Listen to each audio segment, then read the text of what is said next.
Gharar. Gharar, Arabic, literally means uncertainty, hazard, chance or risk.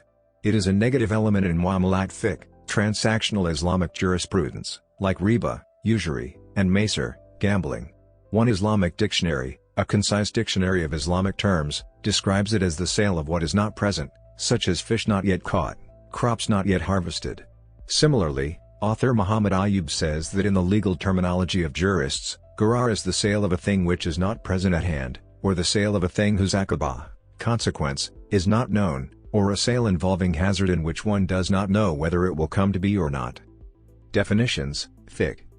According to Sami al-Suwailim, researchers in Islamic finance do not agree on the precise meaning of gharar, although there is not necessarily great difference among the Islamic schools of jurisprudence, madhab, in the term's definition. The Hanafi legal school defines gharar as that whose consequences are hidden, according to Sami al-Suwailim. According to MD Akhtaruddin, scholars of Hanafi school of fiqh, Islamic jurisprudence, have defined gharar as something which its consequence is undetermined.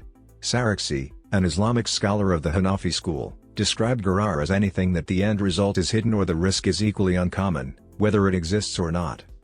Similarly, the Shafi legal school defined gharar, according to Sami al-Suwailim, as that whose nature and consequences are hidden or that which admits two possibilities, with the less desirable one being more likely.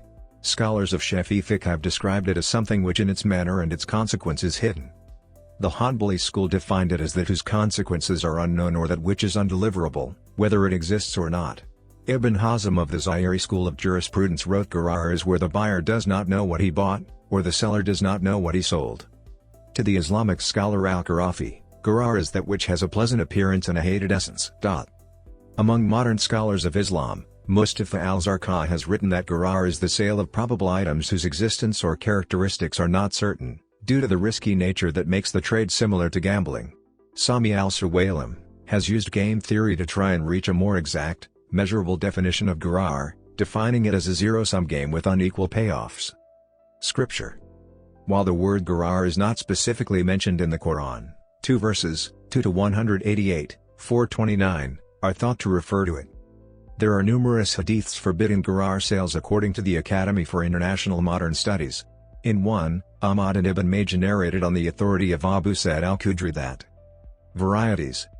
In Islamic economics and finance, jurists have tried to sort out different aspects of gharar to determine whether a given financial transaction is Sharia compliant or not when gharar is present. Because some amount of gharar is always present in all contracts and conducts, Islamic scholars, at least in recent years, generally divide gharar into two types. When not prohibited. Four conditions where gharar is not invalidated are: while both gharar and riba, usury, are negative elements in Islamic economics, there is much less material available about gharar in the literature of Islamic economics and finance than there is on riba, and gharar is considered to be of less significance than riba. According to Muhammad Ayub, a consensus among Islamic scholars has emerged in the recent past regarding its extent rendering any transaction valid or void. While the slightest involvement of riba makes a transaction non-Sharia compliant, some degree of gharar is acceptable. Insurance and takaful.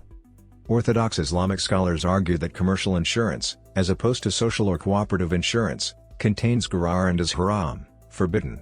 In its place, takaful or cooperative insurance built on principles of voluntary contribution and mutual cooperation has been proposed. Qatar.